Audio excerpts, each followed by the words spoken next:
How you going? Lincoln here from Landfish TV. In this video, I'm going to show you how to catch more fish.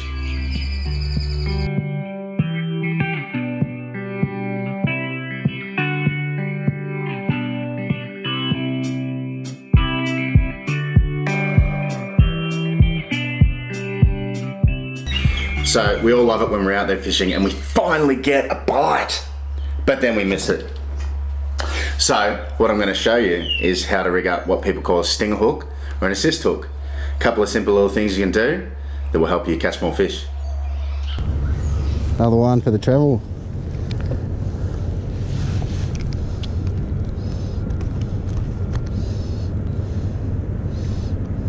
See ya. So to make this rig up, you're going to need four things. You're going to need your jig head, your soft plastic,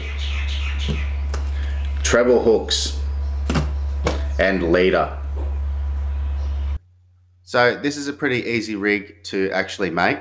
All you're doing is you're getting your piece of leader and you're tying a uni knot on the treble, and then on the other piece of the line you're tying a uni knot onto the jig head. And as you're tying that, you can adjust the length that you actually want it. So quite simple, uni knot on the treble, and then you're tying another uni knot on the jig head straight through the eyelet. If you don't know how to tie the uni knot, I've put a link to another video in the description that'll show you exactly how to do it. So the trebles I'm using are about a size 8 from memory. You do need to make sure you're matching your treble strength and size to the type of fish you're going to catch.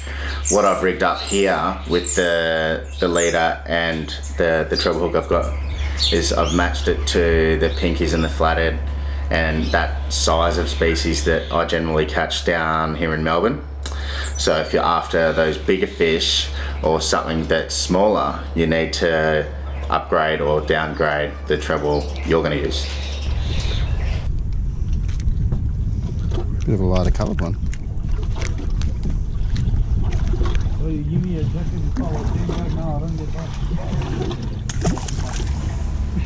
So generally I run 10-pound fluorocarbon leader from my braid to my actual jig head. On these rigs, I've got 16-pound on there from the jig head to the treble hook.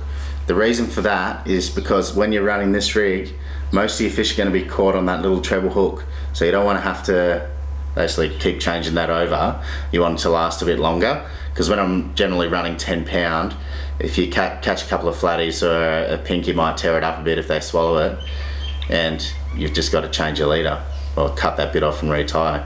So using the 16-pound here just saves you from having to retie them all the time.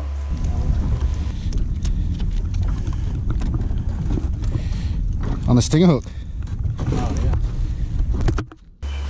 So the great thing is you can actually make the stinger hook line as long as you want. So you can have some that are actually put into the plastic nice and short like that, so it'll still get those short bites but it's not swinging around too much.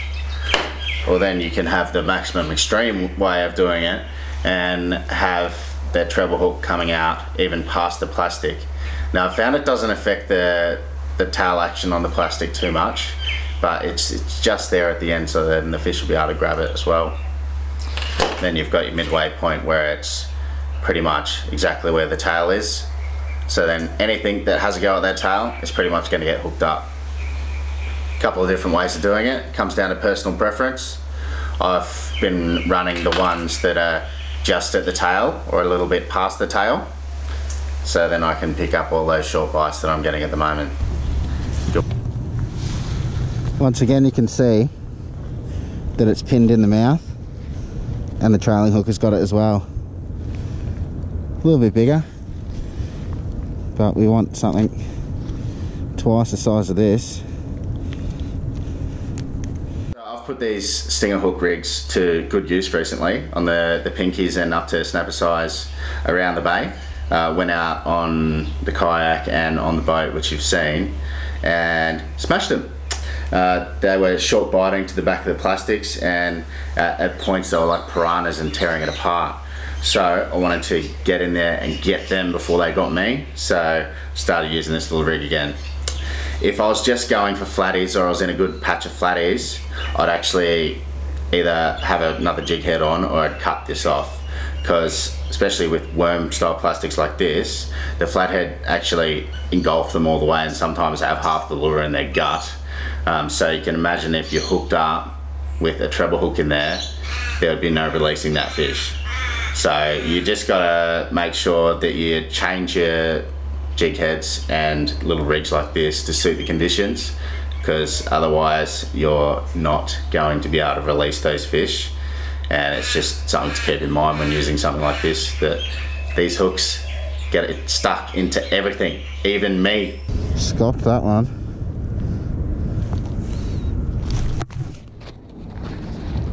Oh, now I've got the treble in me. Oh yeah. Just in case you want to look. He got me there. That's Ali. You can go. See you, bud. Oh yeah, she's in past the barb. Oh. What have I got to deal with that? Could just reef him out. It's only little. Might give that a go.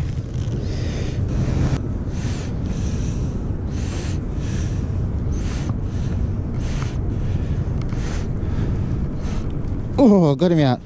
Oh. So as with all my hints and tips, they're just another tool that you can use, another thought you can have about different ways to catch more fish. It works for me, and hopefully it'll work for you too. See you next time. Yeah, I got one.